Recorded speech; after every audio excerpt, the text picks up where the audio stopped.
Well, welcome everyone to another episode of Recovery Comes Home Radio. Today, our guest is Adam Shaffer. He is a recovery coach, which is also known as a sober coach, which is a professional who provides guidance to individuals who are in early recovery from addiction and or wanting to start on that path. He is based out of Toronto, Canada, and is a CCAR certified recovery coach. That stands for the Connecticut Community of Addiction Recovery. That's the gold standard. So you're in good hands. He's also an interventionist who went to college majoring in addictions.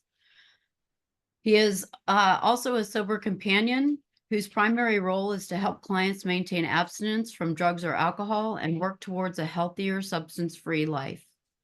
The approach offered as a sober companion is he will travel wherever he's needed to help people battle their addiction based on his own set of lived experiences.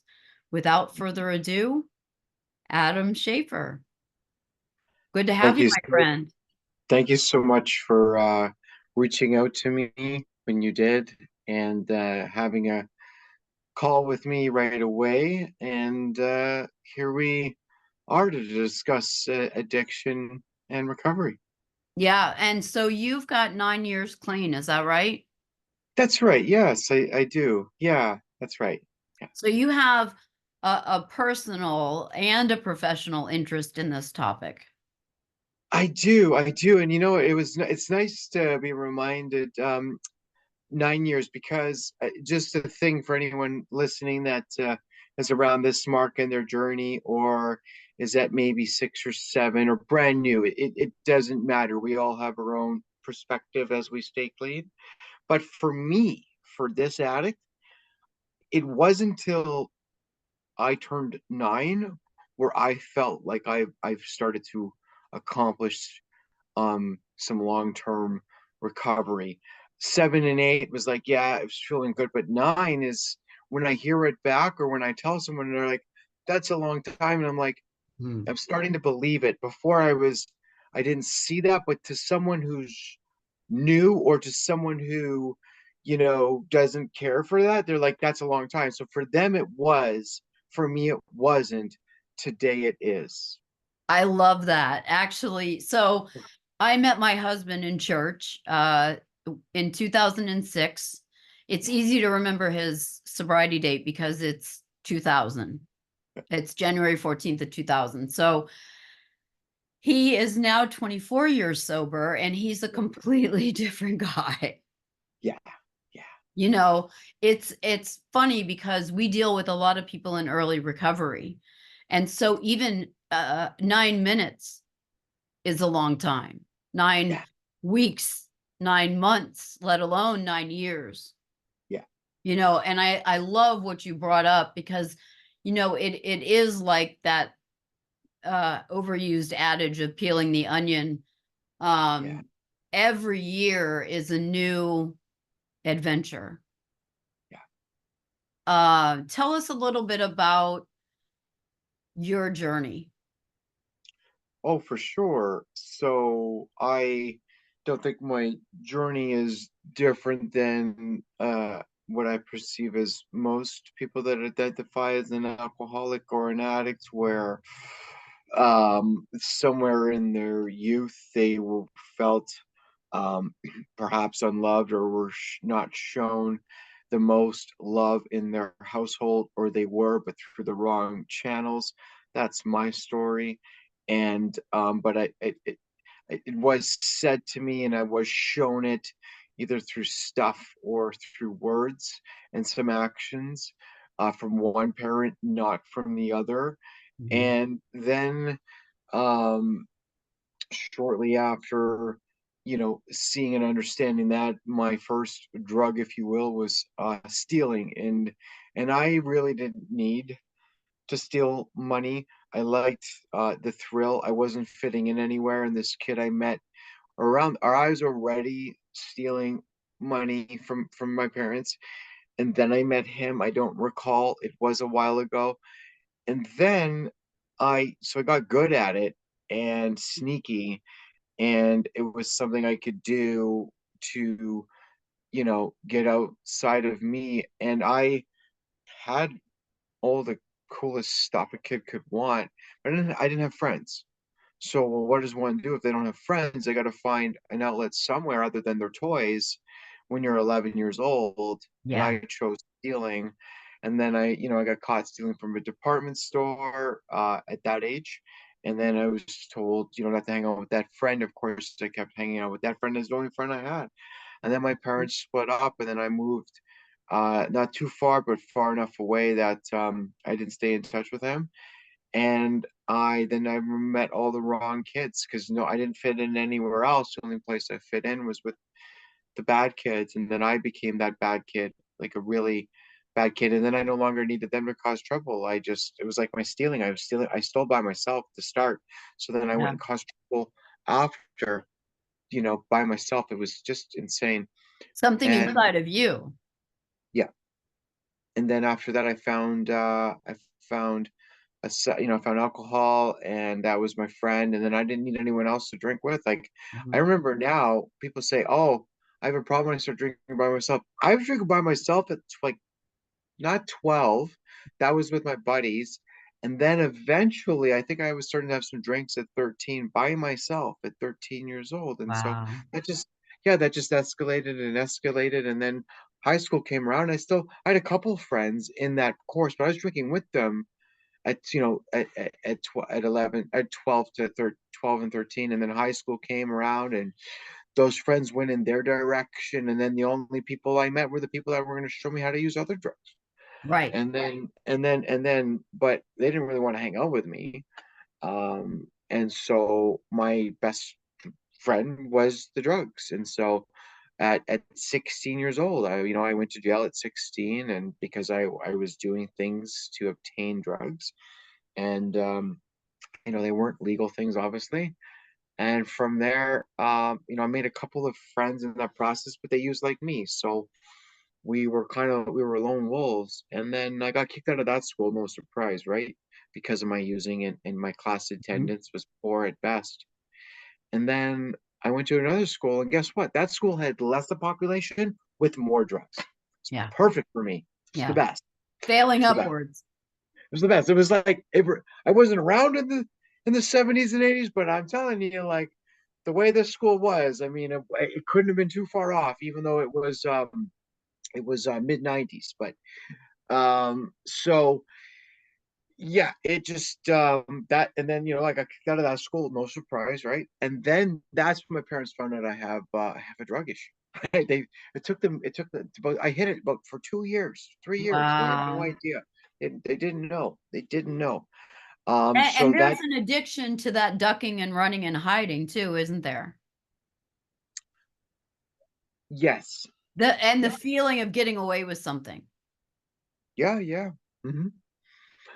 Yep. And then from there, I went ahead, and then somebody I knew from the first high school, I think, yes, who was not up to any good. He then introduced me to the rave scene and the party scene Oh at wow. 17 years old.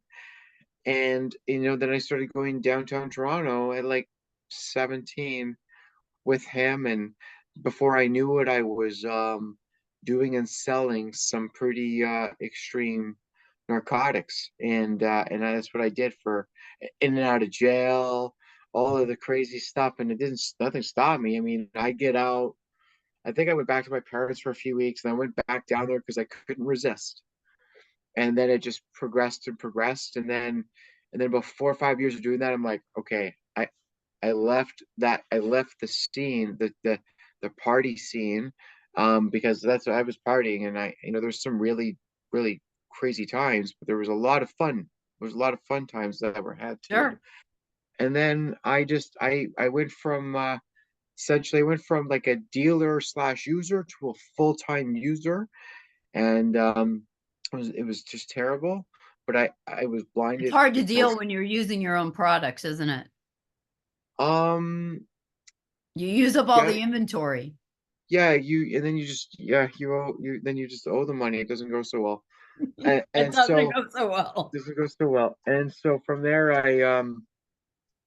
I had ended up doing that for like a bit more. Then I think I went to jail again, and then I got out, and then I had nowhere to go, and I stayed at my buddy's shop, which wasn't good because all he did was use every night. It was good, but because I was there. And then I met this woman, and then I ended up moving in with her right away, and we stayed together for 9 years, and that was just 9 years of chaos and using.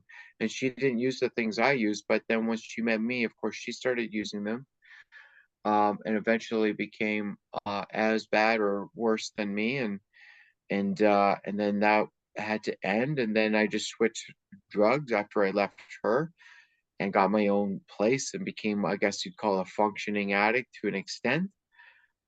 And then and then I went back into my old crazy ways, and from there it it yeah it got bad again, and that didn't stop or slow me down. I did some pretty insane things, and then it led me to divert back. I severely injured myself through my using. Um, Mhm. wasn't in and out of jail as much. And then from there, I ended up going to where did I go? From there, so that got bad and crazy. And so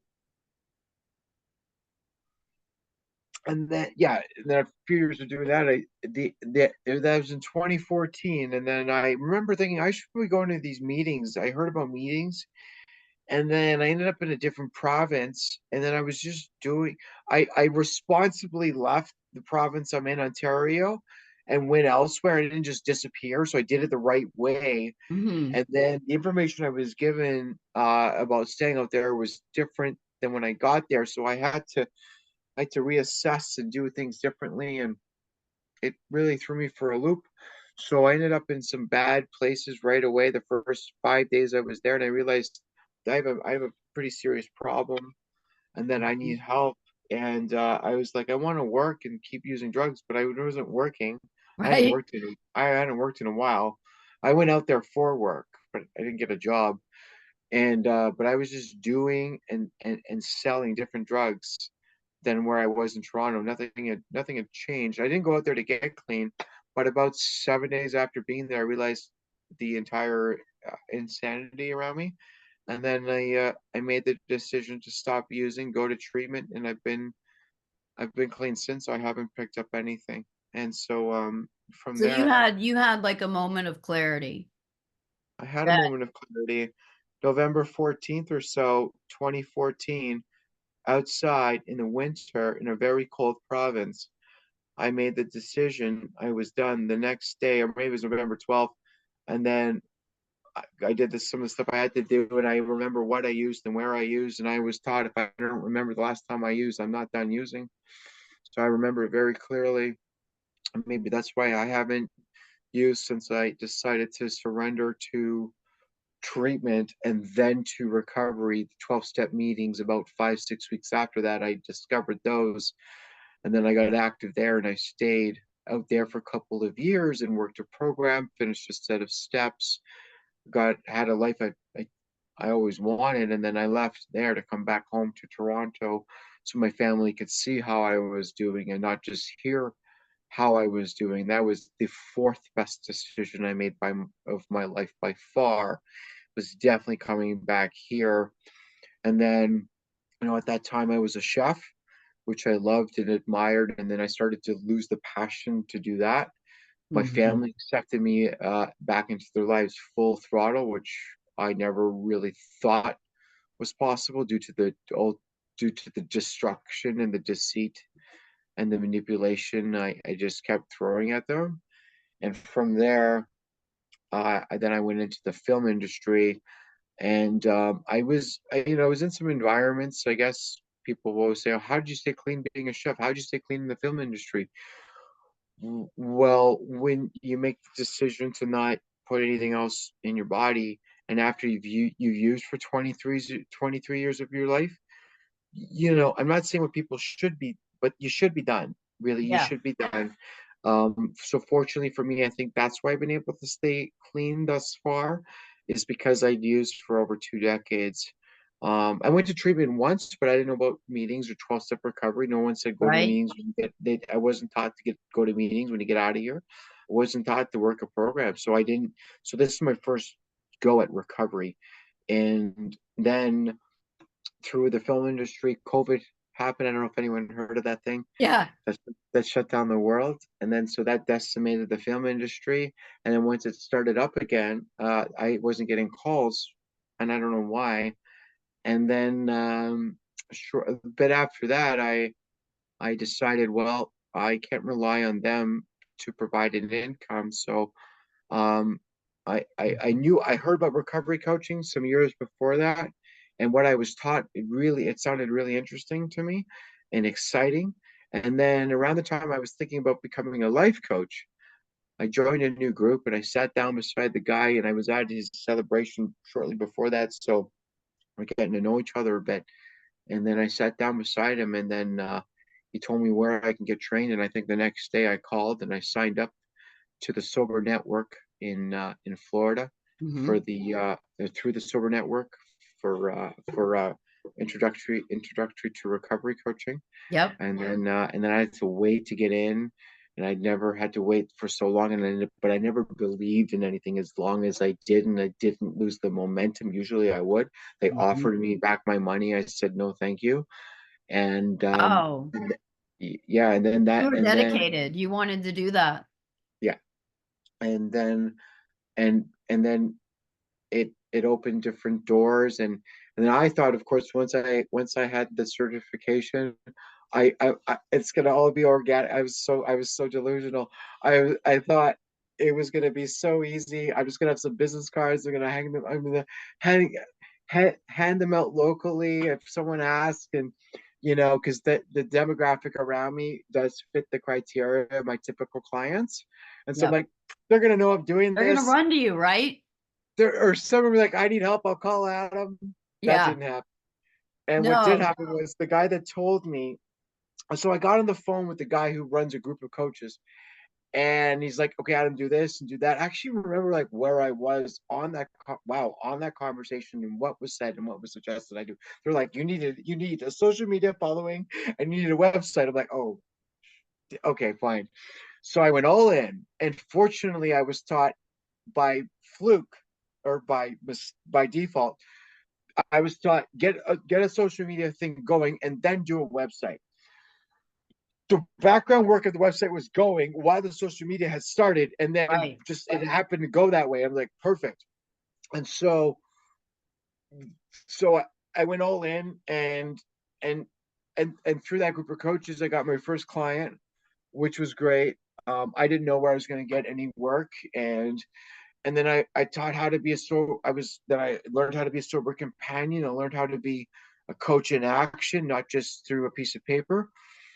And I'm grateful that I waited, not on purpose. I didn't like, when I'm 7 years clean, I'm going to go get certified. But I'm glad I waited some time before I went and got the stuff I needed to do the things that I'm doing today. And from there, I got CCAR trained as mentioned, because I was taught if I want to get into a lot of doors, or a conversation through a lot of Mhm. doors, get CCAR certified. So it was mentioned earlier. I'm in Toronto, Canada. All my certifications are done in the In U.S. the US. Yeah, my interventionist training as well was done through Patti Pike. Many people in the field would know of her Hmm. for sure. Hmm. She works with a group of interventionists that have trained, that the ones that are fully certified in the U.S. At the time of my training, she'd done 209 of them, who are like um certified through the right channels. Yep. So, and also anyone in Canada too, because she's from, I think, Nova Scotia, and she lives in San Francisco. None of this matters in this conversation, but I guess it's just to speak to context of where I learned what I learned. I think is valuable because you and I had spoken about this before. Um, so the pieces of paper and the training is great. And a lot of people are doing what I'm doing and they have not won certification.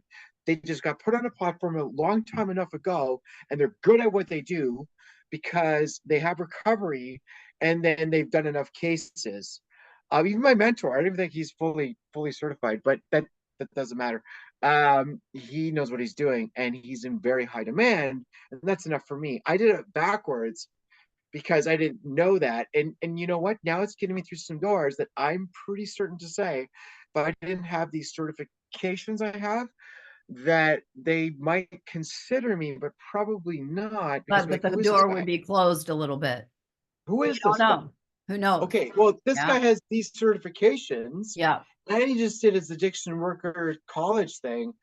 Oh, he's 9 years clean. Well, he says he's 9 years clean, so we'll believe him. Right. Okay, we'll have a conversation with him, and that's what's happening right now, and it's really exciting. And yeah, it's and so the other thing I wanted to say and speak of is and yeah, like my last case was in the US. So it was mentioned already in the introduction about I go where people are, and it's exciting, but also I think to myself, who do I know that could really do what I do? And not too many people, I think, that can just disappear, leave their life behind, and go insert themselves in someone else's life, and then help them, right? Mhm. And We know, you we know, understand, yeah, yeah, yeah. but to others, so you've talked a lot about your background, about your certification. I wanted to make a couple of points. We also got certified, and not for the experience, but because we wanted to be compliant. Mm-hmm. I'm glad that you waited, just from a personal point of view, from another professional in the industry, because you have your lived experience from the time that you were using, and then you have your lived experience from the time that you were clean. So I want to go back to that for a little bit before we talk too much more about sober coaching. Maybe just talk to people. Our audience is new in recovery and really trying to get to that first year. Think back.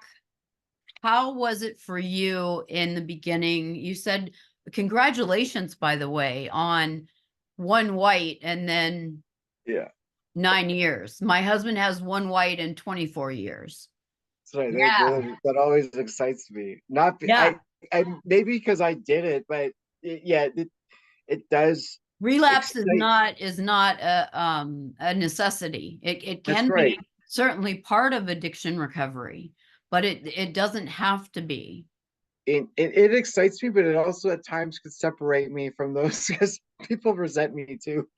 Well, Like, that's true. yeah, they do. They We do. have, I don't know how much you know about Delray Beach, but 20% of our population is in recovery Okay. in a town of 70,000 people.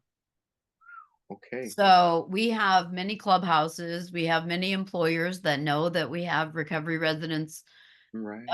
that need work. So like Whole Foods, maybe breakfast places like First Watch or Another Broken Egg, Lowe's, Home Yes. Depot, Yes. those kind of places we've already developed relationships with, so that Hmm. we don't just come in and say, get a job, go to Uh, meetings, get a sponsor. We actually walk them through what yeah. it takes to do those things. We're So, finding that, the average age coming out of treatment is 24. We're down in South Florida with a plethora of recovery residents, communities, a plethora of treatment centers, detoxes. The newest thing to pop up is the executive and professional detoxes that happened after COVID, because it went from a couple of nights going out with the guys to getting a couple of boxes of liquor delivered to your house mhm. overnight. And then, some people went back and they functioned just regularly. Yeah. 10% of the population did not. They were in a prison of their own making. Yeah. So And I can answer your question if you like. yeah, So those that are hearing us that are in their first year or new or halfway through your first year, all I know is this. I didn't know how to live or that it was even possible without drugs. As mentioned, I started using young. yeah, That's all I knew how to do. I didn't know that I really had a problem, even though it was all in front of me. I never, and oh, by the way, when I mentioned I went to treatment, it was like it was to help me with something in court. It wasn't because I wanted to go. Just to be really clear. So that's that's okay. That's about half of our population. yeah, of course. So what happened was for me because I was in treatment that gave me the place and the platform to go to meetings. Then when I was going to meetings, I didn't know what was happening, but what I saw were other people like me that were happy and that knew each other. And most of us are always just searching for somewhere to belong and to fit in where we can just be. And for Right. me, as mentioned earlier in my story, I had to use drugs or bring drugs to these people because I didn't know anyone that wasn't using. And even if I did, they didn't want anything to do with me.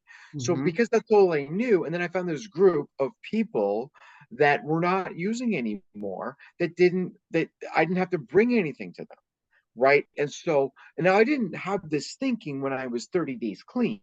Now, I did you had no feel idea. weird about that, or did you feel comforted by that? So I remember feeling comforted, and I went to 3 meetings within 2 days because it was a marathon meeting that was going on for a couple of days. And so I went a couple of times. I got some phone numbers, and then the last meeting I ended up leaving with a guy and having pizza with him and hanging out with him all the time, and we became friends. And I never had that before, ever, Right. ever, ever. Right. And so then I was like, oh, that's what happens here. And the next thing I knew, I moved into a recovery house. And then I just started going to lots of meetings. Even before that, I was going to lots of meetings. I was getting phone numbers and I was talking to people. And I was getting rides to meetings and or from meetings. And I was meeting all these guys. And then all I did was step work at the recovery house. And all I did was have time for recovery because I'm not working. And so Hmm. all I did was what was suggested to me. That was to go to meetings, do step work, join a group, and get active. I was Right. just doing like when you told me to do that to get high, I'd go and do it. Right. So Absolutely. all I had to Walk do, down this dark alley and put some money in a hole and wait for, you know yeah, what I mean? Like you're willing to do that, but you're not willing to go to any lengths to get clean. that's right. So Yeah. so I ended up doing those things and I just kept doing them and I didn't want to use anymore. I actually didn't want to use pretty much right away when I made the decision that night, November 12th or so. I lost the desire that night. Really, it was just removed from me. I didn't have cravings. I didn't have any of that stuff. I didn't have any urges. I had thoughts of like something bad happened, and I was like, okay, well, if this happens, I'm going to use. And but other than that, I didn't. I had no desire to ever use again. Just to do it, like just oh, I want to get high today. I've had some weird thoughts since, especially in the last couple of years, because the longer we stay, the harder it gets. So yeah, if you're in your first year, go to meetings, and when you think you've gone to enough meetings, you go to more meetings. Hmm. And we always encourage people to read the literature. I see Yeah, behind you on your bookshelf, you've got Drop the Rock, The Ripple Effect. yeah, Um, that's a really good one. yeah. The literature really it's interesting because my husband's story is similar in a lot of ways to yours. He ran really hard, but for 44 years. 42 years, Wow, 42 years. wow. Okay, And he has one white. He's got 24 years sober. yeah, But it's interesting because he didn't come down to Florida to stay sober. right. He Oh, that's came like down to me. Florida Yeah. because his sister said, "Here's a one-way ticket to Florida." This was after he finished recovery treatment in Connecticut at the Mhm. place the Big Book calls the drunk farm back in the stories. Kent, Connecticut. And his family really Oh, wanted to send him to Cuba because they wanted a body of water in between him yeah. and but they ended up sending him to Florida and gave him a Uh-huh. one-way ticket and said, if you get better, call. If you don't get better, don't call. Nice. And so he went to a halfway house because he was going to be homeless. Right. He went to a job because he was going to be homeless. He did his step work, never in the beginning, right? Yeah. He got a fake sponsor that he could call during business hours and leave a message, but no work was ever done. Until he finally found he was about 6 months sober and Yeah. ended up at a church right behind the halfway house that he lived Yeah. at because he was going to put a gun in Mm. his mouth and blow his brains out. Wow. He really was dry drunk Mm-hmm. and Mm-hmm. no spiritual connection.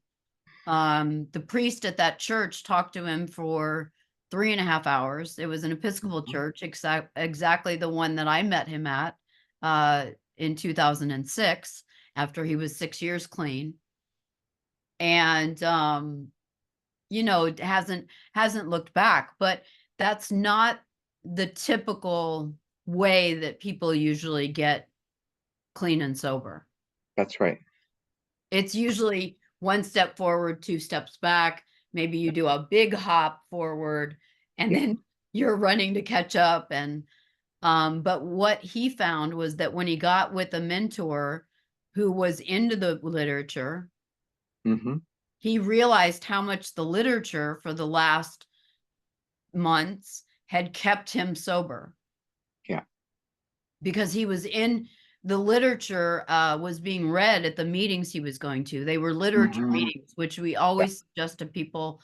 Speaker meetings are fine. That's Yeah. great, but get into the literature, Mm-hmm. whichever group that you choose. And Yeah. now we've expanded. We allow people to go to AA, NA, or CA, Celebrate Mm-hmm. Recovery, Recovery Yeah. Dharma, Yeah. uh, Smart Yeah. Recovery, or Save Ourselves. Yeah. Um, and we live a 12-step lifestyle, but understand now that there are more meetings available these days than there ever were before, Of course. Yeah. both in person and on Zoom too. Yeah. Yeah. So when you were in that middle point of recovery, you were talking earlier about the differences, the different phases you go through, Mm-hmm. early, mid, and now you've got quite a number of years under your belt. To the person walking in the door, that seems like, oh my gosh, how can I get there? But to the Mm-hmm. people that are in the middle, that's where we see the drop off. Right. A Yeah. lot of new people, a lot of people with 20 years. Where are the people with 10? Mm-hmm. I don't know. You know, I think it takes a lot of fortitude and a lot of grace to be in a program that looks at yourself with such a microscope, and Mm. you really have to face those things that you've done, people that you've hurt, make those restitutions. It's not easy. Can you Yeah. talk a little bit about the step work? Sure. So dropping the rock, you mentioned my sponsor just had me do that. He's done it himself and he was doing it at the same time. I think it's his third time doing it. So we did that for step 6 and 7. But if you're new, don't think about your defects right now. Yeah, Um, so for step work, it's the meat and the potatoes of the program. This is it's a 12-step fellowship, right? So there's the 12 steps. So here's this. Going going to a 12-step fellowship and not doing the steps is like winning the lottery and not spending the money. right. So that's the gist of it for Great me. analogy. But quickly, what I will say is if you don't change your insides, then you won't be able to like live on your outsides. And so we change your insides through doing the step work. So you can live in your disease by and go to meetings by not working the steps, or you can be a bit at dis-ease by doing the steps and going to meetings. And then when you hear people talking about the steps, you'll feel better because you're doing the steps. And if you're hearing about the steps and you're not doing them, you're going to feel not less than, but you're not going to feel the same. You're all No. equal, but you will not feel the same. You're going to feel like you're doing it too. And I remember the first set of steps I did, and I felt great. And it's actually the first thing I ever in my life started and finished. And finish. Ever. Yeah, it's a big deal to start and So finish something, right? I want to make a point of that because that's what we tell people all the time. Finish your commitment. yeah, yeah, They just get used to it, practice it until it becomes a habit because so yeah, many people, the same thing with lying. A lot of people lie and they get so used to lying that they just lie about everything. yeah. And they're not even doing it. There's no rhyme or reason to it, right? Mhm, You're not getting any gain out of it, or it's just lying to lie. And mhm. it takes some time to take a step back and Yeah, change your life. yeah. I think I'm doing my fifth set now, and it reminds me when I sponsor guys, I'm like, I'm only asking them to do what I've done or I'm doing. That you Right. And practice what you so I'm preach. like, I'm doing them. I'm doing them again. Like, come on, like, let's get this step four finished. So outside of that, yeah, like step one is the most important step. We have to learn how to surrender to the disease, and we have to learn how to surrender to our new life. And the way we do that is we get those things that are going to get in the way of that out of the way through doing step one with the sponsor. Can you talk a little bit about the promises and what's happened in your life that those promises are coming true for you? So the only promise I'm aware of is freedom from active addiction, and what that individual chooses to do with that promise is up to them. I've chosen to just go after everything I set my sights on, everything, and I've learned too. Don't start to be a recovery coach and it's not going well, so you're going to do something else. No, you Right. stay in that thing and you go all in. And then if for whatever reason it doesn't work out, then go into something else. Right. And so with the promise of so being free of not using anymore, it's Yep. allowed me to obtain things, outside things, and then the internal gift of if I'm free today and I'm at peace. That's the best gift ever. I go to sleep instantaneously. I don't wake up worried. I don't, I don't have to. I when I see the police behind me, I'm like, hey, what's up? Like, hey, how are Right, you? right. I'm It's okay. the Yeah, that my it's husband's the the same. It's like, pull it's me over. I haven't had a drink in 24 years. It's almost like you want them to pull him over so we can tell uh, somebody. yeah, yeah. You know? Yeah, yeah. I'm like when they're behind me today, I'm like, I'm okay. First thing I'm like, is my license in good standing? It is. So Yeah. I Are don't my have to. tags registered? Yes, they are. Yeah, Yeah. it's okay. It's so So crazy, right? But yeah.